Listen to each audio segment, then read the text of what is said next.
তারা ভালো মানুষ, আল্লাহ ভালো, তাদেরকে নির্বাচিত করতে হবে।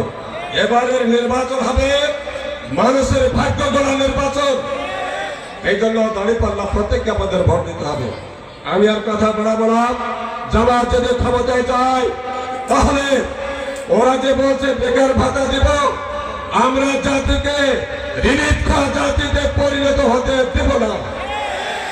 আমাদের আমির বলেছেন বাংলাদেশের বেকার যুবকদের হাতে আমরা কাজ তুলে দেব, তাহলে ইনকাম বাড়বে, উৎপাদন বাড়বে, বন্ধ মিল কারখানা চালু হবে, ছেলেরা চাকরি পাবে। ঠিক কিনা বলে? পয়সা পয়সা রিলিফ খাওয়ালে ওই দেশের উন্নতি হয় না। আমাদের আমির সাহেব বলেছেন আমরা 15 লক্ষ এই বেকার যুবককে আমরা প্রশিক্ষণ দিয়ে বন্ধ মিল কারখানা চালু করে তাদেরকে আমরা চাকরির সুযোগ করে দেবো ইনশাআল্লাহ। তাহলে কোনটা ভালো হলো ভাই? কোনটা ভালো হলো? তাইলে এখন বিবেচনা করবেন। আর জামাত ক্ষমতায় গেলে মেয়েরা যারা উচ্চ শিক্ষা গ্রহণ করতে চায় বিনা খরচে তারা মাস্টার ডিগ্রি পর্যন্ত পড়তে পারবে। কথা বুঝতে পারছেন?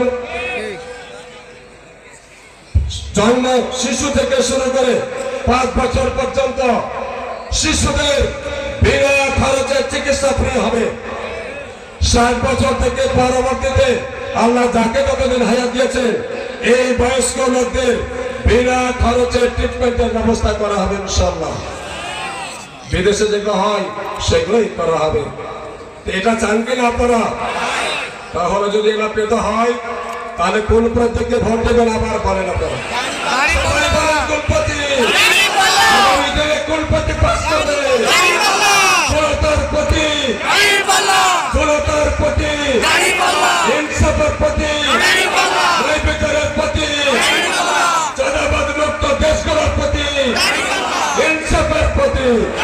আসুন আগামী 12 তারিখে সবাই মিলে জোটবদ্ধভাবে দল মত নির্বিশেষে নারী পুরুষ ধর্ম বর্ণ সকলের কাছে আবেদন, ভাই আসুন দেশটাকে পরিবর্তন করি এবং দাঁড়িপাল্লায় ভোট দিয়ে আমরা একটি আধুনিক কল্যাণমুখী বাংলাদেশ গড়ে তুলি, যেই দেশ আর বেকারত্ব থাকবে না, কুশিক্ষা থাকবে না, কোন ধরনের সন্ত্রাস থাকবে না, চাঁদাবাজি থাকবে না। সবাইকে ধন্যবাদ দিয়ে আগামী দিন আবারও দাঁড়িপাল্লা প্রতীকে ভোট চেয়ে আজ থেকে আর মাত্র কটা দিন বাড়ি বাড়ি সকল মানুষের কাছে যাবেন, দাঁড়িপাল্লা প্রতীকে ভোট দেওয়ার আহ্বান জানিয়ে আমার বক্তব্য শেষ করলাম। আল্লাহ।